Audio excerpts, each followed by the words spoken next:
வணக்கம். ஆகாஷ்வாணி புதுச்சேரி மாநில செய்திகள் வாசிப்பவர் நாராயணசாமி.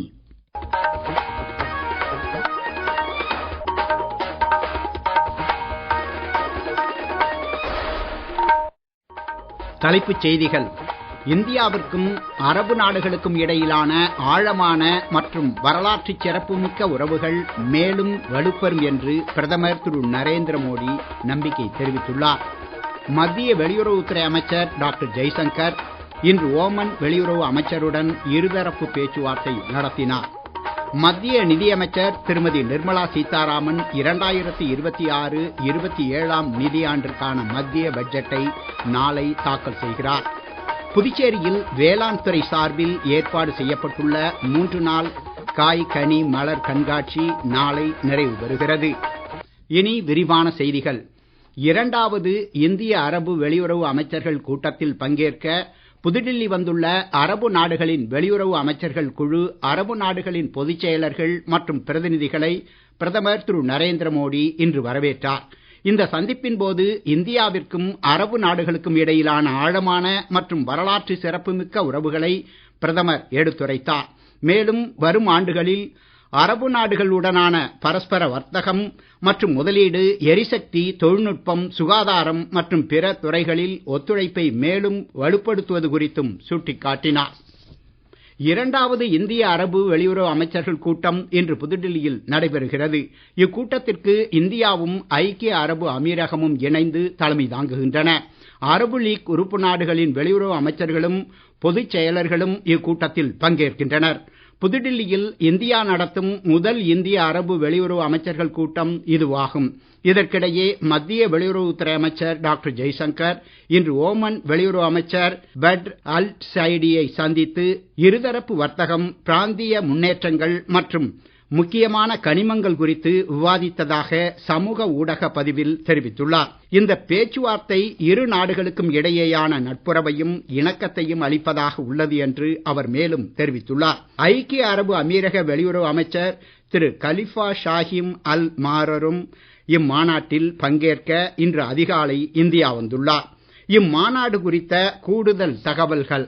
இந்திய அரபு வர்த்தகம் $240 பில்லியன் அதிகமாக உள்ளது. இருதரப்பு ஹைட்ரோ கார்பன் வர்த்தகம் $107 பில்லியன் தாண்டியுள்ளது. அரபு லீக் நாடுகளிலிருந்து இந்தியா 95% அதிகமான எல்பிஜி, 60% எல்என்ஜி மற்றும் கச்சா எண்ணெய் தேவையில் 47% அதிகமாக இறக்குமதி செய்கிறது. மேலும் 50% அதிகமான உரங்கள் மற்றும் தொடர்புடைய பொருட்களும் இறக்குமதி செய்யப்படுகின்றன. இந்திய நிறுவனங்கள் ஓமன், ஐக்கிய அரபு அமீரகம், Iraq, Kuwait, Bahrain, Jordan, Syria, Saudi Arabia உள்ளிட்ட நாடுகளில் எரிசக்தி துறையில் முதலீடு செய்கின்றன. மேலும் இந்தியா மற்றும் அரபு நாடுகள் கூட்டாண்மை உணவு மற்றும் எரிசக்தி, நிதி, சுகாதாரம், கல்வி, தகவல் தொழில்நுட்பம் மற்றும் புதுப்பிக்கப்பட்ட எரிசக்தி உள்ளிட்ட துறைகளில் நட்புறவுடன் செயல்பட்டு வருகின்றன. 9 பில்லியனுக்கும் அதிகமான இந்திய புலம்பெயர்ந்தோர் அரபு லீக் நாடுகளில் வாழ்கின்றனர்.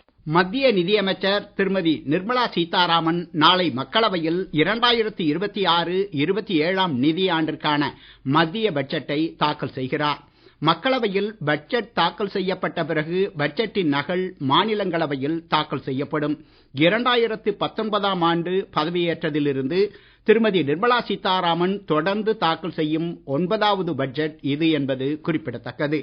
பட்ஜெட் தாக்கலுக்கு பின்னர் நிதி, பொருளாதாரம், ஆளுமை, ஜனநாயக நடைமுறைகள் ஆகியவற்றுடன் தேச கட்டமைப்பில் இளையோர் பங்களிப்பை உறுதி செய்யும் வகையில் கல்லூரி மாணவர்களுடன் நிதியமைச்சர் கலந்துரையாட உள்ளார்.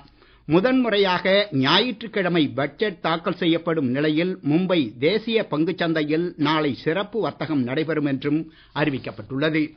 இந்தியாவின் ராம்சர் வலையமைப்பில் 2 புதிய சதுப்பு நிலங்கள் சேர்க்கப்பட்டுள்ளதாக சுற்றுச்சூழல், வனம் மற்றும் பருவநிலை மாற்றத்துறை அமைச்சர் திரு பூபேந்திர யாதவ் அறிவித்துள்ளார். 2014 ஆண்டு 26 தளங்களில் இருந்த இந்தியாவின் ராம்சர் வலையமைப்பு தற்போது 98 இடங்களாக விரிவடைந்துள்ளது என்றும் அமைச்சர் பெருமிதம் தெரிவித்தார். உத்தரப்பிரதேசத்தில் உள்ள ஈட்டா பறவைகள் சரணாலயமும் குஜராத் மாநிலம் கட்ச் மாவட்டத்தில் உள்ள சாரிடான் ஆகியவை ராம்சர் தலங்களாக அறிவிக்கப்பட்டிருப்பதற்கு பிரதமர் திரு நரேந்திர மோடி மகிழ்ச்சி தெரிவித்துள்ளார். இது குறித்து அப்பகுதி மக்களுக்கு வாழ்த்து தெரிவித்துக் கொள்வதாக கூறினார். பல்லுயிர் பாதுகாப்பில் தமது அரசு உறுதியுடன் உள்ளதாக தெரிவித்துள்ள பிரதமர், ராம்சர் தலங்களை பாதுகாப்பதற்கும் கூடுதல் முக்கியத்துவம் அளிக்கப்பட்டு வருவதாகவும் சமூக ஊடக பதிவில் தெரிவித்துள்ளார். நீங்கள் கேட்டுக்கொண்டிருப்பது மாநில செய்திகள். நேயர்கள் ஆகாஷ்வாணி செய்திகளை உடனுக்குடன் தெரிந்து கொள்ள எமது புதுச்சேரி மண்டல செய்தி பிரிவின் சமூக ஊடகங்களான @airnews_புதுவை என்ற எக்ஸ் பக்கத்தையும், all India radio news Puducherry என்ற பேஸ்புக் பக்கத்தையும், @RNU புதுச்சேரி என்ற யூடியூப் சேனலையும் அணுகலாம். செய்திகள் தொடர்கின்றன. செயற்கை நுண்ணறிவு தொழில்நுட்பத்தில் இந்தியா முன்னிலையில் உள்ளதாக மத்திய கல்வி அமைச்சர் திரு தர்மேந்திர பிரதான் கூறியுள்ளார். பிரதமர் திரு நரேந்திர மோடி தொலைநோக்கு பார்வையுடன் மேற்கொண்டு வரும் நடவடிக்கைகள் காரணமாக செயற்கை நுண்ணறிவு தொழில்நுட்ப பயன்பாட்டில் இந்தியா வல்லரசாக உருவெடுக்கும் என்று தமது சமூக ஊடக பதிவில் திரு தர்மேந்திர பிரதான் தெரிவித்துள்ளார். இந்த தொழில்நுட்பம் கூடுதல் வேலை வாய்ப்புகளை உருவாக்கி வருவதாகவும் அவர் குறிப்பிட்டுள்ளார். புதுச்சேரியில் வேளாண் துறை சார்பில் ஏற்பாடு செய்யப்பட்டுள்ள 3 நாள் வேளாண் விழா மற்றும் 36வது காய் கனி மலர் கண்காட்சி தாவரவியல் பூங்காவில் நடைபெறுகிறது. கண்காட்சி குறித்த கூடுதல் தகவல்கள். இக்கண்காட்சியில் மலர்படுகை, கனி வடிவமைப்பு, அலங்கார மலர் செடிகள், காய்கறி மற்றும் தோட்ட பயிர்களும் பல்வேறு அரசு துறைகளின் அரங்குகளும் இடம்பெற்றுள்ளன. இயற்கை விவசாயம் குறித்த முக்கிய அரங்கு ஒன்றும் கண்காட்சியில் அமைக்கப்பட்டுள்ளது. ஐக்கிய அரபு அமீரகம் உள்ளிட்ட வெளிநாடுகளில் இருந்தும் இறக்குமதியாளர்கள் பங்கேற்கின்றனர். உள்ளூர் வேளாண் துறை சார்பில் 40,000 பூக்களும், பெங்களூர், புனே பகுதிகளிலிருந்து 10,000 பூக்கள் என 50,000த்திற்கும் மேற்பட்ட பல வண்ண மலர்கள் காட்சிப்படுத்தப்பட்டுள்ளது. மலர்களால் அலங்கரிக்கப்பட்ட போர் விமானம், யானை, பழங்கள் மற்றும் காய்கறிகளில் அலங்கரிக்கப்பட்ட விநாயகர் உள்ளிட்ட வடிவங்கள் அனைவரையும் கவரும் விதமாக உள்ளன. இது மட்டுமல்லாமல் இசை, நடன நீரூற்று, வேளாண்மை, தோட்டக்கலை மற்றும் அதனை சார்ந்த நிறுவனங்கள் தங்களின் புதிய கண்டுபிடிப்புகளை அரங்குகளாக அமைத்துள்ளன. மானிய விலையில் அலங்கார பூச்செடிகள் விற்பனைக்கு வைக்கப்பட்டுள்ளன. வேளாண் மற்றும் விவசாய நலத்துறை ஏற்பாடு செய்துள்ள இக்கண்காட்சி இரவு 9 மணி வரை திறந்திருக்கும் என்றும் அனுமதி இலவசம் என்றும் அறிவிக்கப்பட்டுள்ளது. புதுச்சேரி உழவர்கரை நகராட்சி எல்லைக்கு உட்பட்ட பகுதிகளில் வியாபாரம் செய்வோர் தங்களது வர்த்தக உரிமத்தை பெற்றிருக்க வேண்டும் என்று ஆணையர் திரு சுரேஷ்ராஜ் அறிவித்துள்ளார். வரும் பிப்ரவரி 28ஆம் தேதிக்குள் தங்களது உரிமங்களை உழவர்கரை நகராட்சி வருவாய் பிரிவிலோ அல்லது www.elgrams.py.gov.in என்ற இணையதளம் வாயிலாகவோ பெறலாம் அல்லது புதுப்பிக்கலாம் என்றும் அவர் வெளியிட்டுள்ள செய்திக்குறிப்பில் தெரிவித்துள்ளார். 2026ஆம் ஆண்டு நடைபெறவுள்ள சட்டமன்ற தேர்தலை முன்னிட்டு புதுச்சேரி பாஜக சார்பில் பொதுமக்களிடமிருந்து வாக்குறுதிகளுக்கான கருத்துக்கள் கேட்டறியும் கருத்து கேட்பு நிகழ்ச்சி பாஜக மூத்த தலைவரும் மத்திய அமைச்சருமான திரு மன்சுக் மாண்டவியா தலைமையில் இன்று கடற்கரை சாலை காந்தி சிலை அருகே நடைபெற்றது. பொதுமக்கள் ஆர்வமுடன் தங்களது கருத்துக்களை பதிவு செய்து கருத்து பெட்டியில் சமர்ப்பித்தனர். மேலும் அரியாங்குப்பம், மணவெளி மற்றும் முதலியார்பேட்டை சட்டமன்ற தொகுதிகளில் கிளை கமிட்டி கூட்டங்கள் நடைபெற்றன. இந்நிகழ்வுகளில் பாஜக மாநில தலைவர் திரு வி.பி. ராமலிங்கம், மாநில பொறுப்பாளர் திரு நிர்மல்குமார் சுரானா உள்ளிட்டோர் கலந்து கொண்டனர்.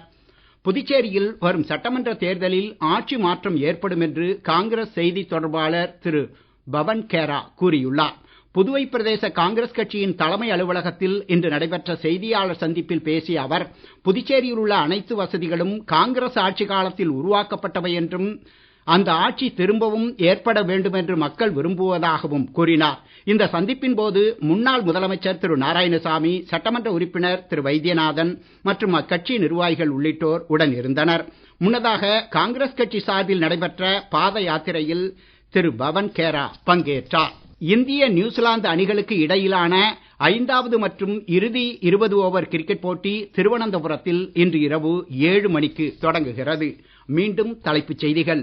இந்தியாவிற்கும் அரபு நாடுகளுக்கும் இடையிலான ஆழமான மற்றும் வரலாற்று சிறப்புமிக்க உறவுகள் மேலும் வலுப்பெறும் என்று பிரதமர் திரு நரேந்திர மோடி நம்பிக்கை தெரிவித்துள்ளார்.